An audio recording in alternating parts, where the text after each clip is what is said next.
Hello students, good evening. आज हम लोग डिस्कस करने जा रहे हैं क्लास 9th का चैप्टर एटम्स एंड मॉलिक्यूल और आज का टॉपिक होगा एटॉमिक मॉडल। हम लोग बेसिकली 3 एटॉमिक मॉडल पढ़ने जा रहे हैं। सबसे पहला होगा थॉमसन मॉडल, सेकेंड में होगा रदरफोर्ड मॉडल और थर्ड में होगा बोर्स एटॉमिक मॉडल। तो सबसे पहले हम लोग डिस्कस करेंगे थॉमसन मॉडल। थॉमसन मॉडल क्या कहता है? The electrons are embedded in the sphere of positive charge. Electrons जो होंगे दोस्तों वो क्या होंगे? पॉजिटिव चार्ज स्फीयर में क्या होंगे? एम्बेडेड होंगे। तो ये क्या है? एक पॉजिटिव चार्ज स्फीयर है, पॉजिटिव चार्ज स्फीयर है और इलेक्ट्रॉन्स क्या होंगे दोस्तों? इसमें एम्बेडेड होंगे। ये क्या हुए? इलेक्ट्रॉन्स हुए। क्या हुए? इलेक्ट्रॉन्स हुए। इलेक्ट्रॉन्स क्या है? एम्बेडेड है, पॉजिटिव चार्ज स्फीयर में इलेक्ट्रॉन्स घुसे हुए हैं। ठीक है।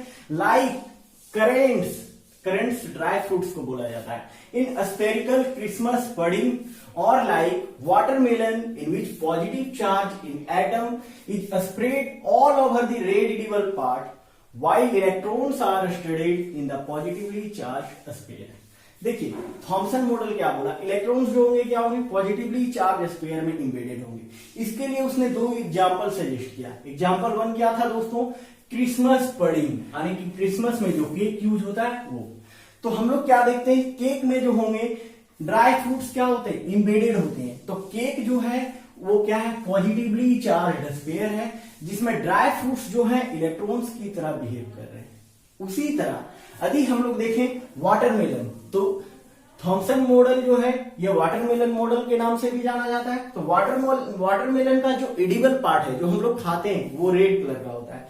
तो रेड एडिबल पार्ट है एक्चुअली वो क्या है? Positively charged sphere, positively charged sphere. और इसमें इसके जो बीज है, जो सीड्स है वाटरमेलन के, वो क्या है? इलेक्ट्रॉन्स हैं। तो थॉमसन मॉडल क्या कहता है? Electrons are embedded in the positively charge sphere like currants in spherical Christmas pudding और watermelon in which seeds behave as electron and red edible part is positively charged sphere, positively charged sphere. तो Thomson model of an atom, इसको हम लोग क्या बोलते हैं? इसको हम लोग बोलते हैं Christmas pudding model, Christmas pudding model. और इसका दूसरा नाम क्या होगा दोस्तों? Watermelon model, watermelon model, watermelon model. अब देखिए थॉमसन जो है क्या प्रपोज करता है? तो थॉमसन्स प्रपोज्ड दैट, उसने बताया प्रपोज्ड दैट। पॉइंट 1 वो क्या प्रपोज करता है? एटम जो होगा उसके पास क्या होंगे? पॉजिटिवली चार्ज स्फीयर होंगे जिसमें इलेक्ट्रॉन्स क्या होंगे? एम्बेडेड होंगे। ठीक है। तो an atom consist of positively charge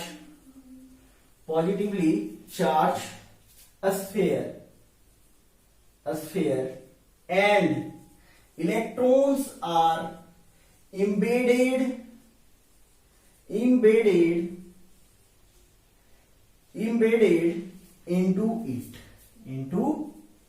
it। Postulate 2, Thomson का प्रपोजल 1 क्या था? कि एटम जो होगा उसके पास क्या होंगे? पॉजिटिवली चार्ज स्फीयर है। ये क्या होता है? एटम जो है पॉजिटिवली चार्ज स्फीयर है जिसमें इलेक्ट्रॉन्स क्या होंगे? घुसे हुए होंगे। ठीक है। Next proposal 2, the negative and positive charge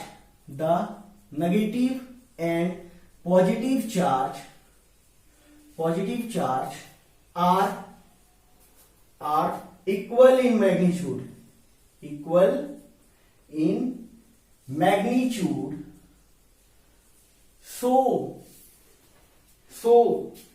atom as a whole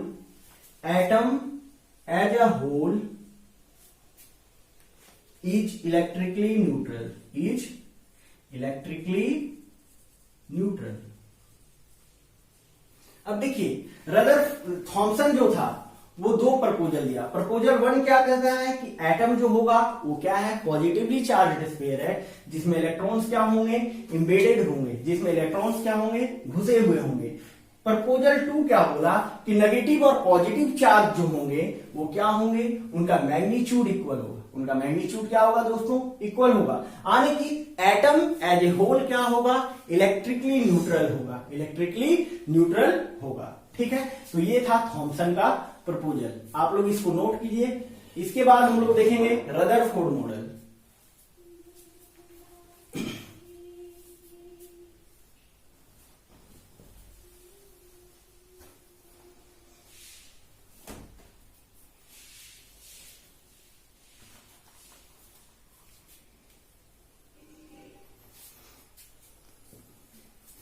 आप लोग नोट कर लिए होंगे। अब हम लोग देखते हैं रदरफोर्ड मॉडल, और रदरफोर्ड का हम लोग देखेंगे एक्सपेरिमेंट।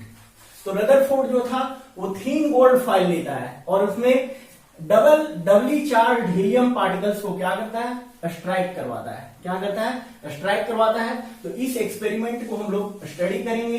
ठीक है,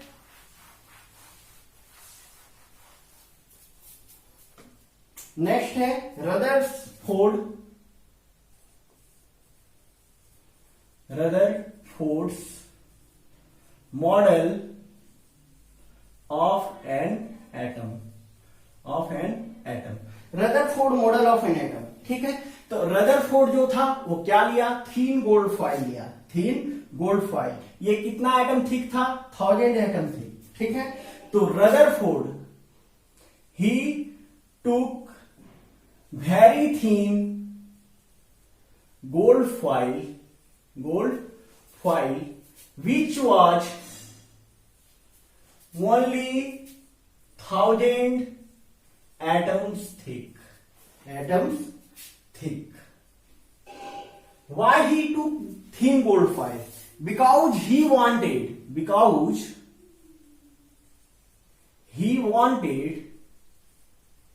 as thin layer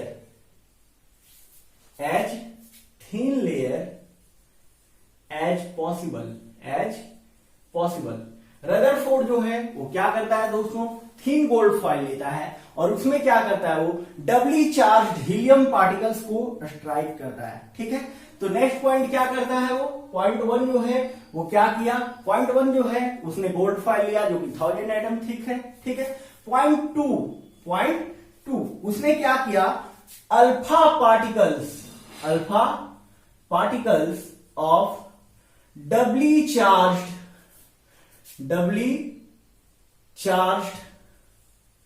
helium particles were made to strike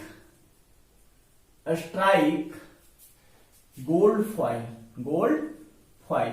next point वो क्या करता है दोस्तों, डबली चार्ज हीलियम पार्टिकल्स लेता है और उसका जो अल्फा पार्टिकल्स है उसको क्या करता है, गोल्ड फॉइल पे स्ट्राइक कराता है, यानी कि गोल्ड फॉइल को अल्फा पार्टिकल से बीट करवाता है। पॉइंट 3 उसने क्या एक्सपेक्ट किया था, it was expected that alpha particles would be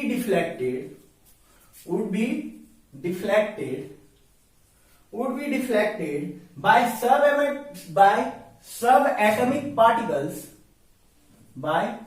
subatomic particles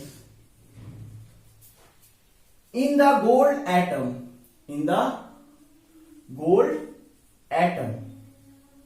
Since the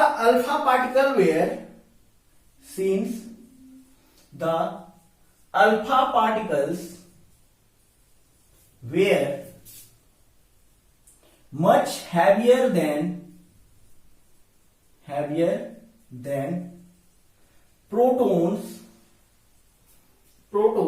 he did not expect to see large diffraction. He did not expect to see large diffraction.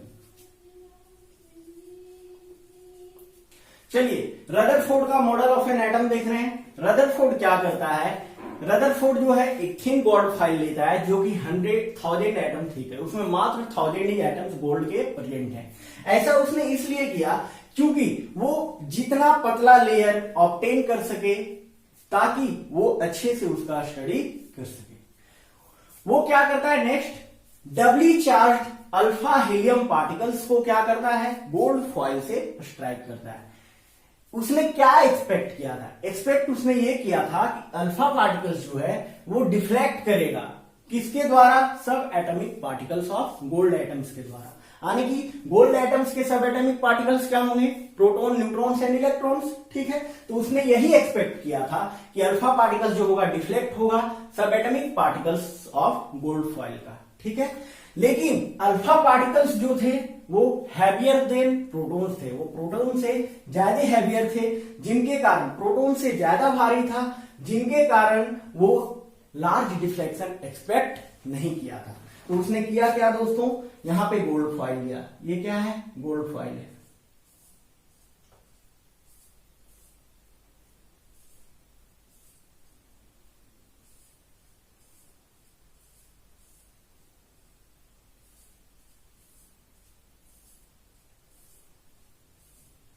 देखिए ये क्या है दोस्तों, गोल्ड फॉइल है। इधर से क्या होगा, अल्फा पार्टिकल्स पास कर जा रहा है, अल्फा पार्टिकल्स पास कर रहा है, ठीक है। नेक्स्ट देखिए, यहां पे एक अल्फा पार्टिकल्स ऐसा है जो डिफ्लेक्ट कर गया अपने एंगल से, डिफ्लेक्ट कर गया अपने एंगल से। नेक्स्ट देखिए, एक अल्फा पार्टिकल्स ऐसा है कि ये इस तरह डिफ्लेक्शन शो किया, एक अल्फा पार्टिकल्स इस तरह है कि इसने ऐसा डिफ्लेक्शन शो किया, ठीक है।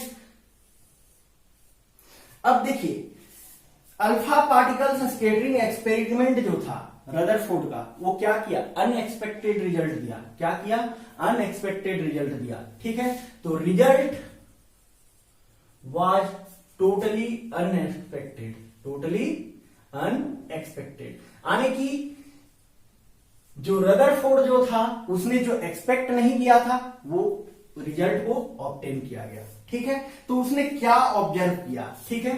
तो यहां पे हम लोग लिखेंगे ऑब्जर्वेशन, क्या लिखेंगे दोस्तों, ऑब्जर्वेशन। ऑब्जर्वेशन फर्स्ट क्या किया, most of the fast moving alpha particle passes straight through the gold foil. ज्यादातर जो अल्फा मूविंग पार्टिकल्स थे वो स्ट्रेट गोल्ड फॉइल से पास कर गए। Point 2, some of the alpha particles were deflected by the foil by small angles. कुछ alpha particles ऐसे थे जो क्या हुए, गोल्ड फॉइल में स्मॉल डिफ्लेक्शन को शो किए, स्मॉल एंगल डिफ्लेक्शन को शो किए। Surprisingly 1 out of every 12,000 particles appear to be rebound, ठीक है। यानी कि 10,000 में 12,000 में 10,000 में टोटल 1 ही ऐसे अल्फा पार्टिकल्स थे जो अपने रास्ते लौट गए, अपने रास्ते लौट गए, ठीक है। तो 1 out of 12,000 alpha particles were appear to rebound, यानी कि उसने ऑब्जर्व क्या क्या किया, ऑब्जर्वेशन 1 जो था, most of the fast moving alpha particles passed through the gold foil, ज्यादातर जो अल्फा पार्टिकल्स थे वो क्या किए, स्ट्रेट गोल्ड फॉइल से पास कर गए। Point 2, observation 2, some of the alpha particles showed a small angle deflection, कुछ अल्फा पार्टिकल्स ऐसे थे जिन्होंने क्या किया, स्मॉल एंगल डिफ्लेक्शन को शो किया। तो यहां पे हम लोग देख पा रहे हैं ये अल्फा पार्टिकल्स क्या कर रहा है, इस जगह पे स्मॉल एंगल डिफ्लेक्शन शो कर रहा है, स्मॉल एंगल डिफ्लेक्शन शो कर रहा है। Next point number 3, 1 out of every 12,000 alpha particle was appeared to rebound or bounce back from same path, from same path, same path. अब देखिए Rutherford का observation जो है, रदरफोर्ड का ऑब्जर्वेशन पॉइंट 1 क्या कहता है, ज्यादातर अल्फा पार्टिकल्स जो थे वो गोल्ड फॉइल से पास कर गए। कुछ अल्फा पार्टिकल्स ऐसे हैं जो स्मॉल एंगल डिफ्लेक्शन शो कर रहे हैं, और एक अल्फा पार्टिकल एवरी 12,000 में ऐसा है जो जिस रास्ते से जा रहा है वही रास्ते लौट आ रहा है, जिस रास्ते से जा रहा है वही रास्ते लौट आ रहा है। अब देखिए इस पे रदरफोर्ड क्या क्या कंक्लूड किया। तो रदरफोर्ड जो कंक्लूड करता है, तो यहां पे हम लोग लिखेंगे कंक्लूजन। कंक्लूजन 1, रदरफोर्ड का कंक्लूजन 1 क्या था, most of the space inside an atom is empty, inside an atom is empty, most of space inside an atom is empty, is empty because most of the alpha particles, most of the alpha particles passed straight through the gold foil, through the gold foil.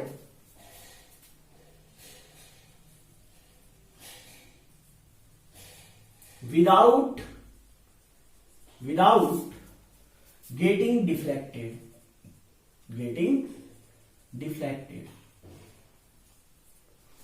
Next ये point number 2, उसने क्या conclude किया, very few particles were deflected from their path, very few particles were deflected from their path,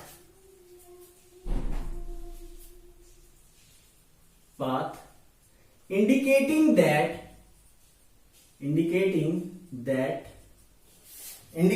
that the positive charge of atom, the positive charge of atom occupies very less space, very less space.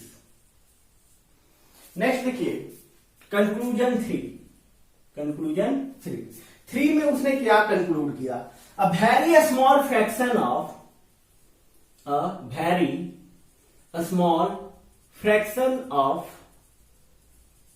alpha particles were deflected by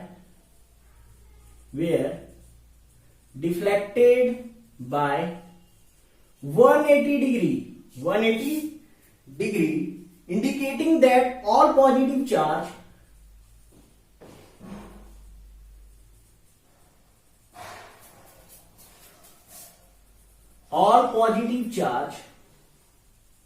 and mass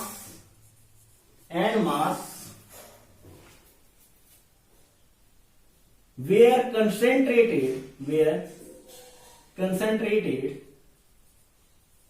concentrated in very small volume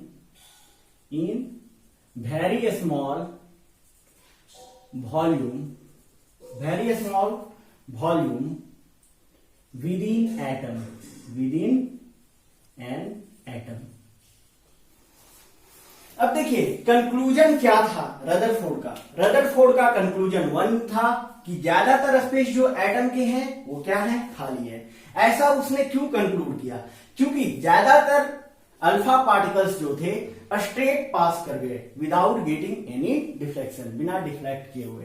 next देखिए conclusion 2 क्या कहता है, very few particles were deflected from their path, बहुत कम particles ऐसे थे जो अपने रास्ते से डिफ्लेक्ट हुए। ऐसा क्यों हुआ, ये क्या इंडिकेट करता है, इंडिकेट ये करता है कि पॉजिटिव चार्ज जो है एटम का वो वेरी लेस स्पेस को क्या किए हुए है, ऑक्यूपाई किए हुए। Conclusion 3, a very small fraction of alpha particles were deflected by 180 degree. ठीक है, यानी कि बहुत small fraction of alpha particles ऐसा था जो 180 डिग्री से डिफ्लेक्ट कर गया, यानी कि जिस रास्ते गया उसी रास्ते लौट आया। ये क्या इंडिकेट करता है? ये इंडिकेट करता है कि पॉजिटिव चार्ज और मास जो है एटम का वो स्मॉल वॉल्यूम में कंसंट्रेटेड है, स्मॉल वॉल्यूम में कंसंट्रेटेड है। इसको हम लोग डायग्रामेटिकली समझते हैं। देखिए दोस्तों, ये क्या है? ये एक एटम है। एटम का ये क्या होगा दोस्तों? न्यूक्लियस होगा। अब देखिए, इसमें कंक्लूजन से ही हम लोग क्या करेंगे? एक पिक्चर बनाने की कोशिश करते हैं कंक्लूजन से, ठीक है। तो ज्यादातर जो स्पेस है एटम के क्या है? एम्प्टी है। ज्यादातर स्पेस क्या है दोस्तों? एम्प्टी है। तो ये क्या हो गया? एम्प्टी स्पेस हो गया। क्या हो गया? Empty space. नेक्स्ट देखिए, बहुत कम ऐसे पार्टिकल्स हैं जो डिफ्लेक्ट होते हैं, ठीक है। आने की हम लोग क्या देखते हैं? पॉजिटिव चार्ज जो है एटम का वो बहुत कम स्पेस घेरे हुए है। आने की बहुत कम स्पेस। ये स्पेस कहां प्रेजेंट होगा दोस्तों?